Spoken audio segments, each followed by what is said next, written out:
And Audley Harrison is 7,000 foot above sea level in California at his training camp. We'll hear more from the WBO heavyweight challenger live this hour. Yeah, I just want to get some good stuff there. Boxing now, and Audley Harrison is currently training at high altitude in the California mountains ahead of his heavyweight clash against David Haye in Manchester next month. Our man Craig Slater has been granted access to his preparations and we can rejoin him now. Craig.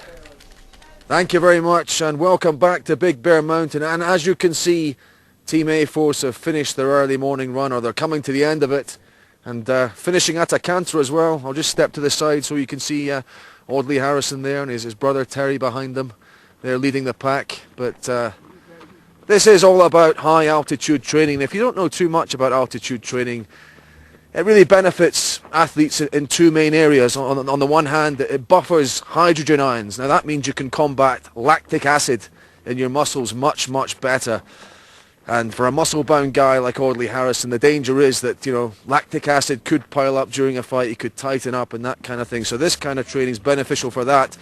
The other area, of course, is in terms of the way oxygen is recycled around the body, because with the air being thinner up here, the body naturally develops more red blood cells, and that enables oxygen to be transferred around the body much, much better, much more advantageously when you're back down in sea level again. But Audley maybe has just about got his breath back here, so we'll grab a quick word with you. That's a punishing run to watch, Audley, but how much benefit do you derive from it? Is it you can do it quite easily now, I guess? It's legalised cheating, baby. You come to altitude. First time I've done this run, I've done it in 44 minutes. Today I've done it in 36, 12 rounds, 3 minutes. We're fighting 36 minutes. I've just done the same run, and I've just taken like 4 minutes off. I've been bringing the time down, so I'm in great shape. But I'm almost recovered. I can go again. Yes. When you get back to sea level, you find everything much, much easier. And do you think stamina might be crucial in this fight? Question marks about David Haye's stamina. Over the stretch, over the championship rounds, is that's where you're going to come good? Well, I know David's going to fight fast. He's going to fight hard. I'm expecting a tough battle. I don't think David Haye is expecting the battle that he's in for. I've told him every second, every minute, every round, I'm going to be in his face. And taking him to school, no doubt in my mind. What about this little controversy, though? Because they want you back in the country 18 days before the fight. You'd normally like to be a little bit later. You still get the benefits here, but is it a little bit of a mind game, Adam Booth and David Haye playing? Yeah, definitely they're playing a mind game. I wanted to come in 10 days before, as I always do for my fight, because obviously the benefit of altitude, really you want to be there 10 days before. But it ain't going to matter. I'm still knocking him out. That shows me that he's worried. He wouldn't let me come in 10 days before. He wants me there 18 days before. It ain't about selling the show's selling itself. So I know they're playing mind games, but it doesn't matter. The result's still going to be the same. I'm up here paying the price, getting in great shape, and there's going to be no excuses from me on the 13th. Well, you do look in fantastic shape. One last question.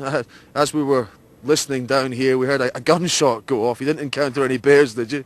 Nah, we didn't see any bears, but we saw two mountain wolves. You don't see wolves often, and it was a mum and their cub. And normally, if you're near the cubs, that's when it's dangerous. And we saw two mountain wolves up there, but it wasn't us popping any bullets. Fair enough, but it's some place this. It's fantastic, but they're hungry, I guess, the wolves. You'll be hungry like a wolf as well, so we'll let you go off and get some breakfast, and we'll maybe see you a little bit later on. Thanks very much, Audley. Yep, he looks as fit as a fiddle, doesn't he, Audley Harrison? Now, just reiterate what I said a little bit earlier today. I've been up here before on Big Bear Mountain with Lennox Lewis. Audley Harrison's camp, for my money, has the same level of professionalism that Lennox Lewis used to bring to his training camps up here. It did him plenty of good, didn't it? And I think Audley Harrison, Team A Force there, believe this camp will deliver them that world heavyweight title that they so dearly want. Craig, thank you. But like Lennox, can Harrison become a heavyweight champion of the world? Well, you can see him take on David Haye for the WBA heavyweight title live from the MEN Arena on Saturday the 13th of November. Coverage gets underway from 9 p.m. It's on Sky Box Office HD, and go to Sky Box Office for further details of how to order the fights. And by the way, we're going to be back to California a little later this hour to get the latest from Team Harrison at their training camp.